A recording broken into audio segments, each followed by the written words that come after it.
What up, family? Welcome to the legendary college football show featuring Coach Rudy Hubbard, the legend himself. I'm Justice Son, and we get together all throughout the week to talk about what's going on with ourselves, what's going on in the world, and we always talk college football. I learn a lot, and we have a good time. And we thought we would open it up once a week to our friends and family. So, welcome again. Daddy, ready to jump in? I'm ready to jump in.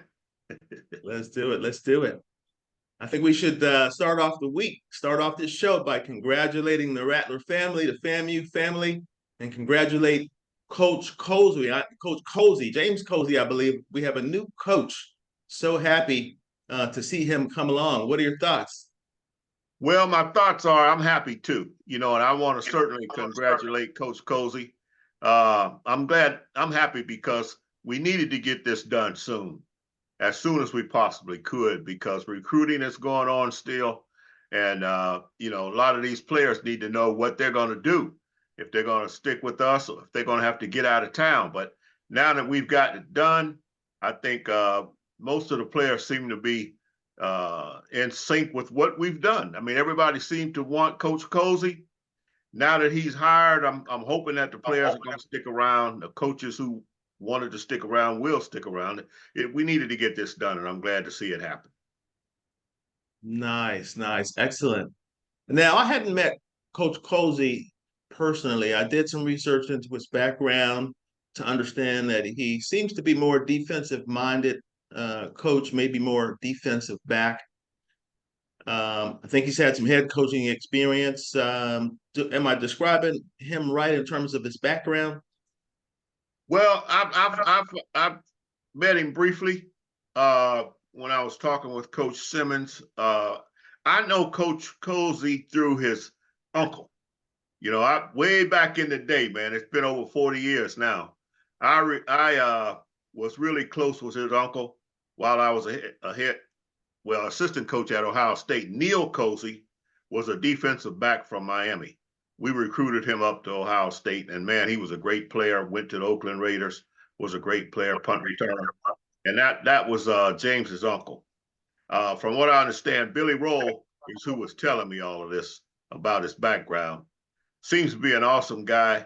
Whenever the players come out and give their full endorsement like they did, I mean, that's monumental. You got to have those players buy into your program before anybody else. And when I heard that, and then of course, Coach Simmons gave him a full-throated endorsement. So when you have those two things happening, then you got the right guy.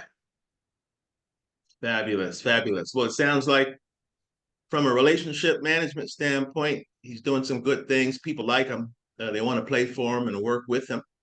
And he has the technical skills that Coach Simmons has appreciated enough to endorse. What else does he need to round off his coaching staff, and what's in his prerogative? It's changing so rapidly. I think one of the things that I'm learning, and it's never been this way.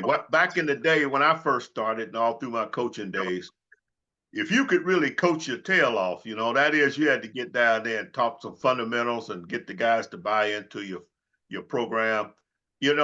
One of the things I'll give you, for instance, on our offensive line, not being the head coach at Florida A&M, I had to be able to do it all at that point. But one of the things that we used to try to get our offensive line to do is to take a 6-inch step. The first step couldn't be more than 6 inches, because if you step too hard and too long, you might miss the guy totally. Well, from a discipline point of view, it sounds easy, but it's so difficult to do. I mean, because guys would jump out there and give it everything they have and still miss the defensive player that they're supposed to be blocking. And then it would be frustrating for them, because they would be thinking that they're giving it everything they have. But so when you're coaching, there's a lot of discipline, a lot of repetition involved to get these guys to do it the way it needs to be done to be successful. So what you got to do is be able to take 6-inch steps, so that if the player goes left or right real quick, you can make that adjustment. So the coaches are making those kinds of of coaching moves all over the field, offensively, defensively, secondary, offensive line, and everybody's got those kind of fundamentals that you got to get across to your players. So you got to have the good coaches get the total buy-in with their players. Players gotta, hey, here I am, coach, tell me what to do. And then they got to be willing to do it. It might not feel right, like it would always feel better to the offensive linemen when they were giving everything they had, but they'd be still missing. So it might not feel right, but they got to have confidence in you as the coach to do it the way you ask. Okay. Okay, so I hear you describing then the challenge of being able to have all of this technique down, these very specific, detailed techniques down all over the field. And so from Coach Colzie's standpoint, he has to have assistants who are able to do all that and manage the relationships too. I think what I'm understanding. That's what I'm saying. Now, here's the thing. Once you get those little things down, then you got to have defensive coaches, offensive coaches who could coordinate the player. So you might have a defensive lineman and he's responsible for outside leverage, but then you got to have somebody responsible for the inside leverage. And so generally the way it starts is that if you're playing on the right side of a line, then you got to be disciplined enough to use your inside arm to keep outside leverage. So if a running back breaks outside, you could chase him back to the inside. And normally by then, everybody who's on the left side is catching up to him. So you basically don't let the guy out, is what I'm saying. But the other people have to be pursuing to the ball. So then you have to have these coordinators. So you got the defensive coordinator and the offensive coordinator, so that everybody's then putting these pieces together to be going into the right place at the right time. One of the things that I've learned about lately is different. And so what I'm saying is you had to have coaches who could really coach their tail off. But now what's becoming so important, even more important than that, is the recruiter. So if you don't have somebody who could go get the players and who could perform at high levels, then you're going to be behind the 8 ball as well. So what's become important lately, it used to be if you could just coach your tail off, you could slide in recruiting. I noticed Ohio State still has their defensive coordinator came in with a defense that he was such a special guy with that defense. He designed the defense. Well, he's not a really great recruiter, but they're giving him a pass on the recruiting. And now that's starting to turn. So one of the other things that's happening now is a lot of coaches, and this is what Coach Simmons has done. This is why he's such a great coach. He's the first one that came up with a coach specifically to recruit. He doesn't even go out on the practice field. And from what I understand, Florida A&M had the first guy who was designed specifically for recruiting in black college football. And so now that coach has really left and he's gone to Colorado with Coach Prime, because he had that special gift. He was doing it at such a high level. So recruiting is becoming a big thing now. And I think a lot of these coaches, a lot of the Division I or FBS coaches had already gone to that. They had a guy never goes out on the field. They just watch all the film on all the players. They make all the contact before the specialized coaches have to get involved. They cut it down so you're not just chasing after somebody that you're really not going to want. And then when they decide, okay, this is the guy we want, then they bring it to the specialized coach. I see. You got to have the personnel.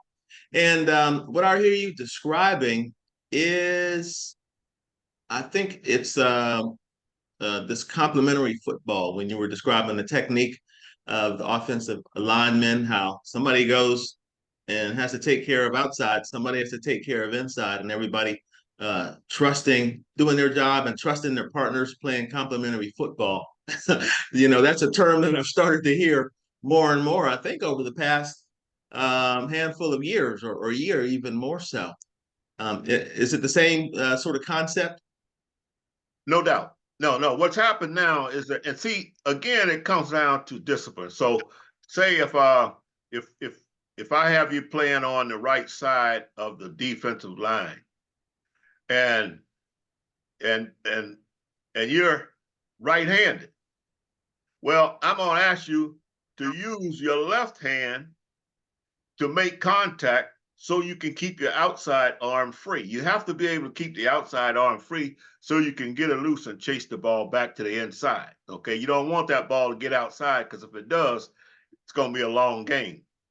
But if a guy's right-handed and he's playing on the right side from a defensive point of view, it's difficult to get him to really use that offhand, so to speak. The left hand, they've been doing everything with their right hand. So it gets really complicated when you have a defense where you're switching guys depending on what side of the field that the ball is located. Because you got the two hash marks, which divides the field into three parts.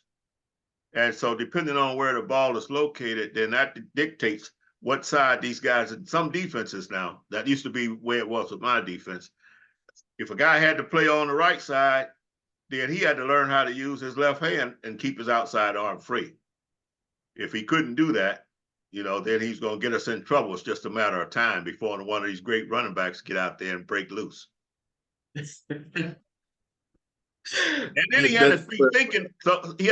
So when he flipped to the other side, now he can use his right hand, keep the left hand free, so that he can get outside and keep what we call outside leverage and chase the ball back to the inside to get caught by pursuit. Got it. What you're reminding me is how fast it can get. A conversation like this can get into the weeds, from a fan's perspective,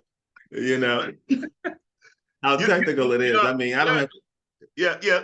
I'm sorry, I didn't mean it. But one of the things that happens, and we're just coming out of it now, just recently, I shouldn't say just about. Every year there's a national coaches convention, and it's in January, and we just finished with one this year. That national coaches convention, all the coaches who can afford it, it's normally in one of the big cities, and they kind of move it around to patronize a state or something. And so all the coaches go to that clinic. And at that clinic, you'll have a line of speakers, everybody's talking, and they try to divide it up into different position groups. And so that everybody can get to go to these clinics. And so you have a lot of networking going on. Some coaches are out there in the lobby all night long. And that's just the way it is. I mean, you get out there and that's where you go to meet up with head coaches, looking for assistant coaches. But they have this lineup where you get to learn the fundamentals and techniques at the National Coaches Clinic.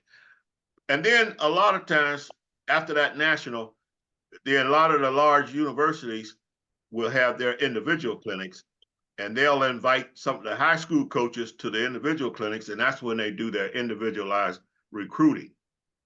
Aside from your everyday recruiting, you get a chance to bring them to your place and go one-on-one. So we used to have it at Ohio State when I was coaching there, and at Florida A&M. One of the things is Coach Gaither, way before I got here, was known for having one of the best clinics in the whole country. He would have Bear Bryant, Woody Hayes. I mean, he could get the big boys. Him and, he was good friends with those guys, let me say. And so a lot of people would come to his clinics because he was known for having all the big people. A lot of the coaches would just pencil it in. But that's the way it's done. And so you learn all the different positions, but it's never, if you grew up being an offensive player, then you normally going to be an offensive-minded coach. You'll learn the rest of it, but then you normally get a complimentary defensive coach. If you're a defensive-minded coach, then you get an offensive coordinator to compliment you're being a defensive coach. And normally that's the way it works. Got it. I hear some discussion these days, mostly on podcasts and some talking heads and people that are announcing, talking about the success of offensive minded coaches versus the success of defensive minded coaches. Do you see any correlation when you look at it? Well, I do. I think what happens is I see a lot of correlation based on a position that a guy may have played or coached. And I'll use Coach Simmons as an example. He was a quarterback. Now, a lot of quarterbacks have gone on to become great coaches, okay? Because they have to, by design, they have to know the weaknesses of the defenses, and when they're running the plays, executing the plays, calling the plays, changing the plays, that kind of thing. And I think that's one of the things that made him such a great coach, because he really understood all of that. The people don't know, man. These coaches are coaching all into the night, and you might say a guy as young as Coach Simmons, 40 years old, 43 years old, how can he learn all that? Well, I came here at Florida A&M. I was only 28 years old, but at Ohio State, we coached all day and all night. I mean, we were watching film all day and all night. It's just that we'd go home sometimes 10 or 11 o'clock at night. We'd come in 5 or 6 o'clock in the morning. That's just the way it is in this business. And so I think when most people are thinking, if you're going to make that kind of commitment, there was a coach at Philadelphia Eagles when they won the Super Bowl. He had just put a bed in his office. He didn't even try to go home, And so that's the way it is with a lot in this business, And so but it's all coordinated, and you try to make sure that you got all the bases covered, but you have to try to know as much as you can. So if you got a coach that comes in and he's not all that you think he should be, then you can cover him up a little bit if you know what you're doing. Sure, sure. All right. Well, I'm a fan. And so, like most fans, we just want to win. We want to just run that celebration bowl back, So I want to ask maybe a couple questions. One is, what do you feel like success would look like? And is it realistic to just say, hey, let's run that celebration bowl back? Because we had a really good time, It's kind of like a family reunion in a way, So what does success look like, and how realistic is it to say, hey, let's just do that again? Well, let me say first off, it's unrealistic, okay? But you're not gonna change it. I know that. That's just the way it is. I like to say this, and I still believe this even in life, Everybody wants to put that one finger in the air. They want to be number one, but they forget about the work. It's so easy to put that one finger in the air, man, and forget about all the work it takes to be that number one. So typically what happens is that when we won the Celebration Bowl, Coach Scott at Howard, he's not going to just go back and say, okay, you got me. He's going to go back and he's going to be determined to come back next year and get you. He wants to win, and he wants to win for his school, his players, his family. That's just the way it is. Not only that, but a lot of these other coaches will team up with him, and they will be passing notes back and forth. So normally, whoever wins, you better be getting ready. You don't have a chance to really take it easy. So the fans can be, I know they're going to want to say, oh, yeah, we'll just take it and run it back. Players are like that. They want, okay, we'll just run it back. But I can flat out guarantee you that the coach at North Carolina Central over there in the MEAC, they're watching. Everybody in the SWAC, Jackson State is watching. Alcorn State's watching. They want to win. Everybody's wanting to be in the position Florida A&M was in this past year. And so even if they have to pass notes back and forth, that's what you better be getting ready for. And so you can't sit in the same thing, same defense that you had last year, same offense you can't just do that across the board. You know, you got to be ready for them to have your game plan down a little bit because somebody's been passing notes and they can check off what you consistently like to do. That's what's going to happen this year. That's why we need all the time we get to prepare for the upcoming year. I see. I see. So the challenge is there, and those people they got a target on our backs. They're coming after us. And you noted a couple specifically, and I've heard you mention it before, the coach at Howard, that you saw what he was trying to do. You saw him doing it. You saw his will. And I heard you mention the coach at North Carolina before. So we'll keep our eyes on that and doing what we can. Of course, you know, I'm a fan, so mostly I'm just cheering and wanting the best and and hoping the best, you know. Yeah. And wearing my shirt, you know, I have to do that. That's my responsibility. And of course, supporting financially. And we've all done a little bit better a job at that. I wanted to ask you a little bit more about the Celebration Bowl. And you know, again, from our perspective, we had a great time. I mean, it was in Atlanta. And so it's kind of a family reunion in a way. And we get a chance to say we're the best of the Black schools. And so that's helpful. And it's bragging rights. We get a chance to brag against our other cohorts at other schools. And I think we made some money. I really want to understand from your perspective, what is the value of that Celebration Bowl? Well, let me man, that's a lot right there to chew on that you just because what it goes back to, you know, we're a member of the FCS, and it used to be called the 1AA division. Okay. And we have SWAC conference. So you have these big 4 divisions. Right now you got the FBS, which is the Power 5 schools, FCS, which is us and Grambling and schools like that. And then you have Division 2 and Division 3. Now, you know, when I first got to Florida A&M in 1974, we were Division 2. So we were playing Tuskegee, Albany State, Morris Brown, and schools like that. And I mentioned, you know, we went undefeated in 1977, but we don't really celebrate that as much, you know. But the other thing that went with that is when we were playing, although we were undefeated, we went on television, which you get television money. We went on television once. And the pay for going on television at Division 2 at that time was $10,000. The very next year we went into the 1AA. We went on television 4 times, and the pay each time we went on was $250,000. So the difference in going on television, getting television money, $10,000 versus $250,000.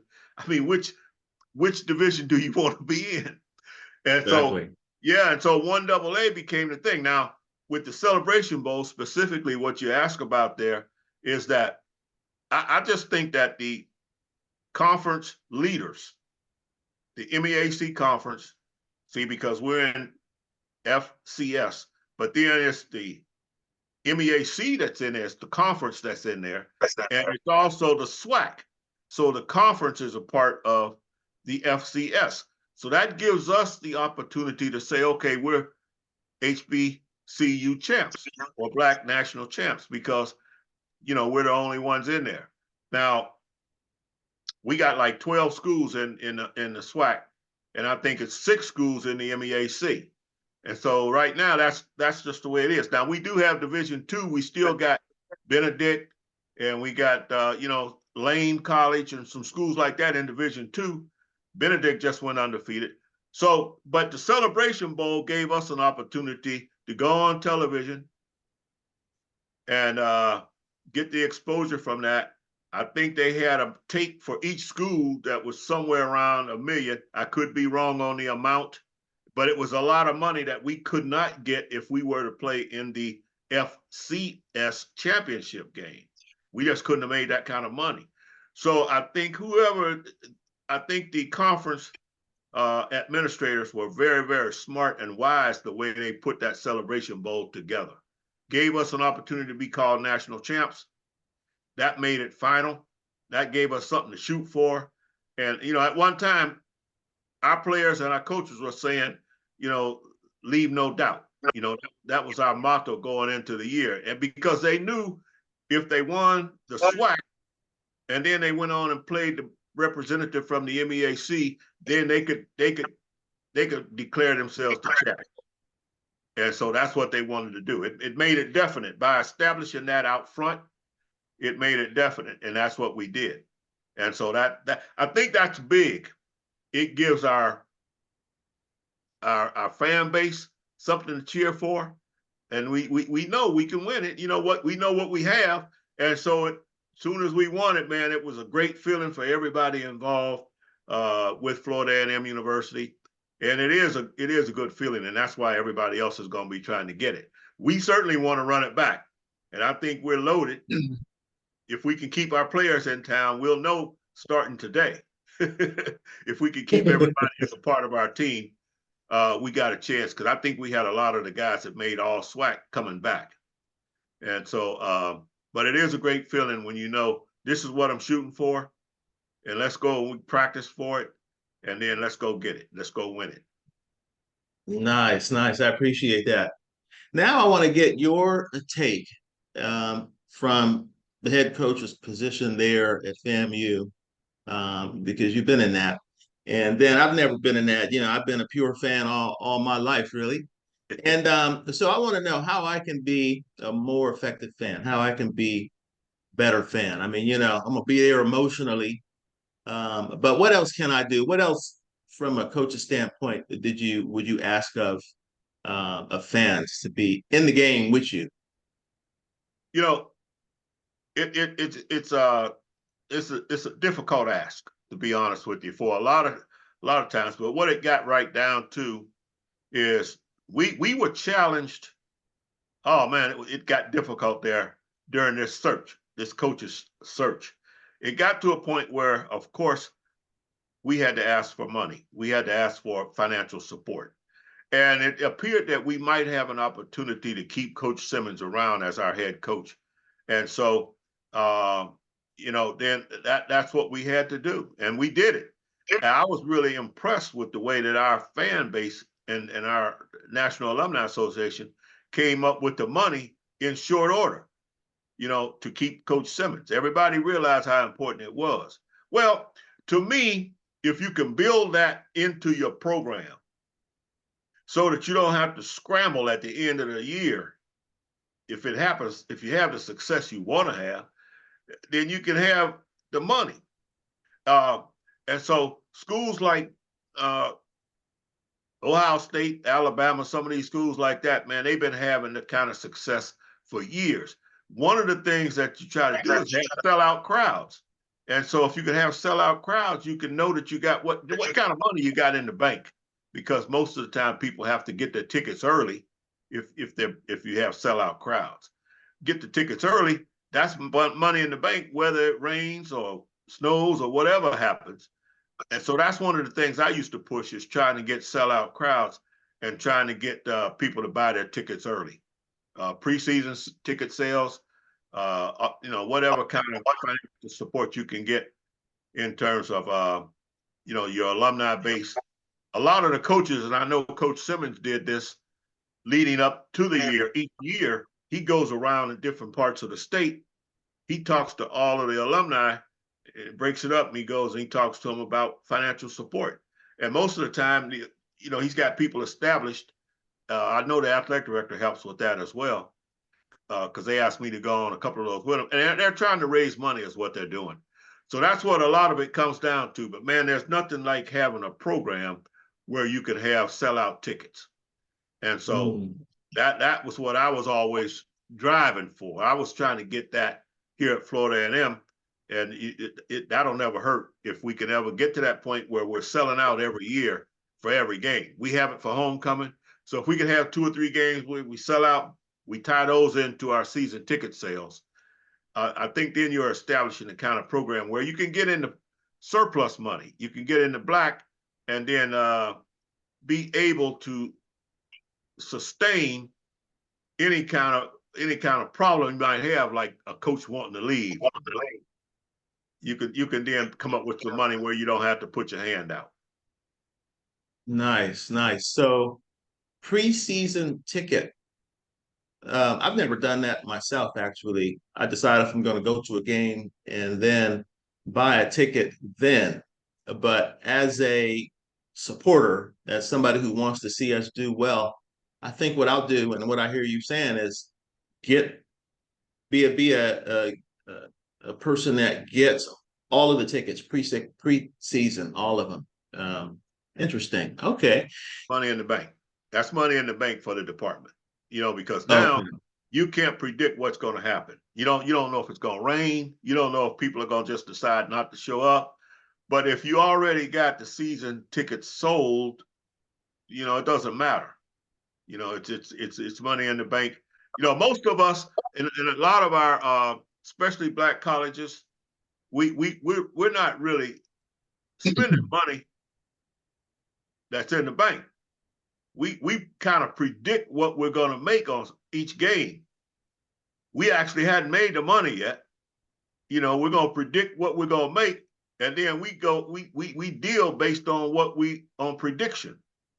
Well, if we don't hit that, then we're going to come up in the red. and we've done that at Florida A&M a lot. I want to mention that, go back on something. When I was talking about being Division II, well, back then, we used to have all of our coaches, assistant coaches, they were being paid as teachers. And so, they didn't get a salary from being a coach.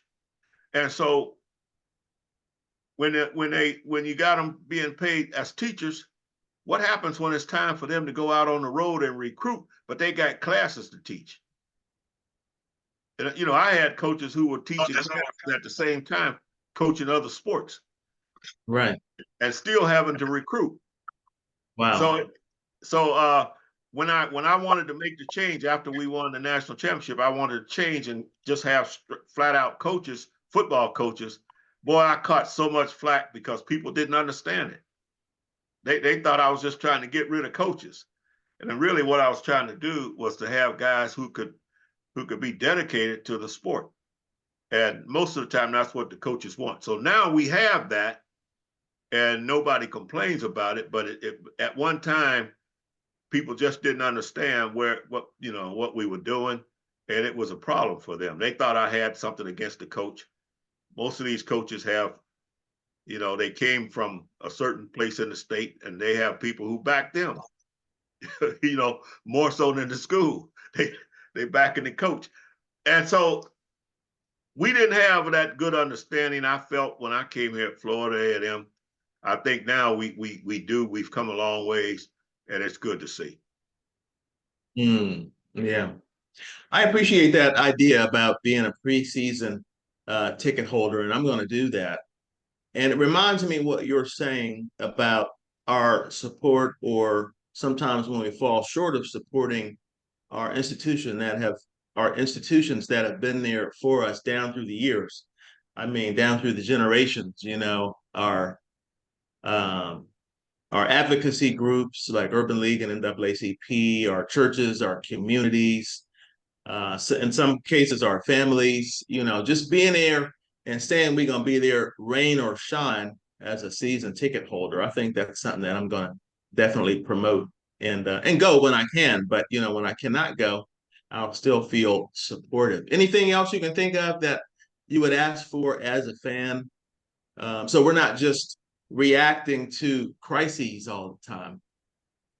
One of the things that is to me was huge.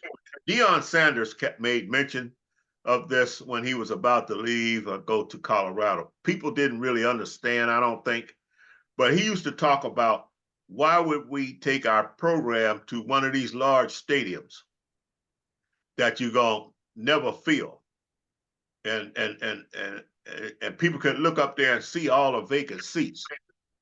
Rather than build your fan base and have a lot of home games where you could sell out. The idea is to create that kind of atmosphere where your stadium looks full. I mean, because now people know they want to get there early. They want to get it all done. And so it's really, you really have to understand basic economics, supply and demand, you know, and that kind of thing. And so when you look at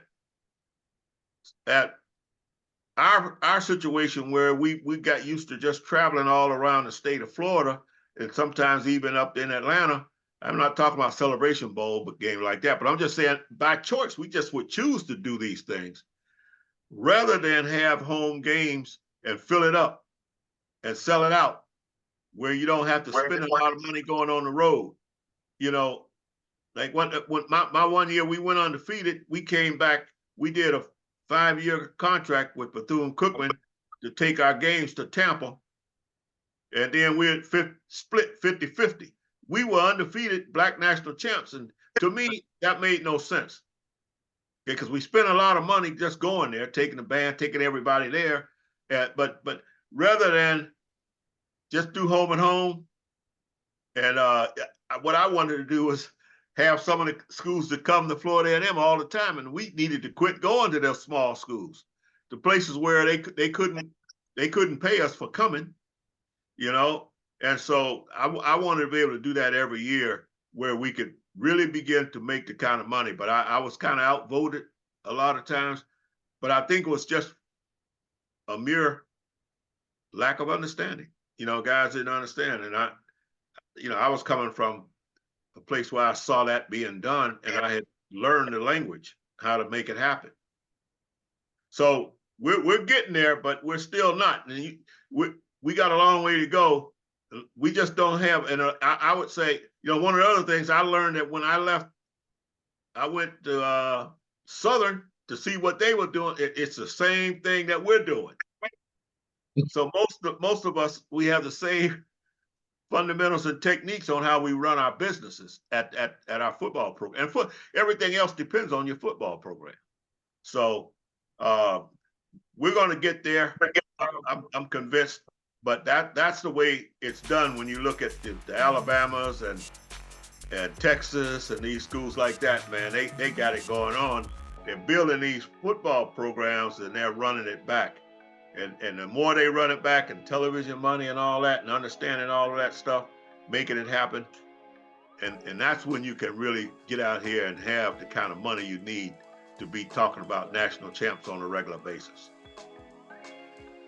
Excellent, excellent. And building the program, as I've heard you say multiple times. Well, that's very helpful. I'm going to get my preseason tickets. I'll do that for sure for 2024. And I'll do my best to make sure I can get in those seats and keep it warm as much as possible. All right. Because we want to be there for our folks. We want to be there for our institutions and not just during sunny weather, you know, rainy, sunny weather. Well, I think we'll call it quits. I really learned a lot. I really appreciate your perspective on all that. And I'm certain that those that are following, those that are watching, I hope that you enjoyed this discussion too. Make sure you like and subscribe and share this information with people that you think can benefit, people that you know would do everything that they can do within their power. And maybe they just haven't thought about being a preseason ticket holder. I hadn't really. Share it with your friends. Share the idea with your friends. Challenge them. Let's challenge each other to be our best so that we can have an institution that becomes increasingly its best with time. We look forward to having you join us for this show. We're going to try and drop one every week. All right. And that's pretty much what we've been doing. There's always something going on in college football. I follow it. My dad follows it, as you can tell. And he knows it through and through. And so that's why I learn a lot. We can have a good time. Thank you so much for joining. Have a wonderful week. Keep winning, guys. Take care, Daddy. All right. Have a good one.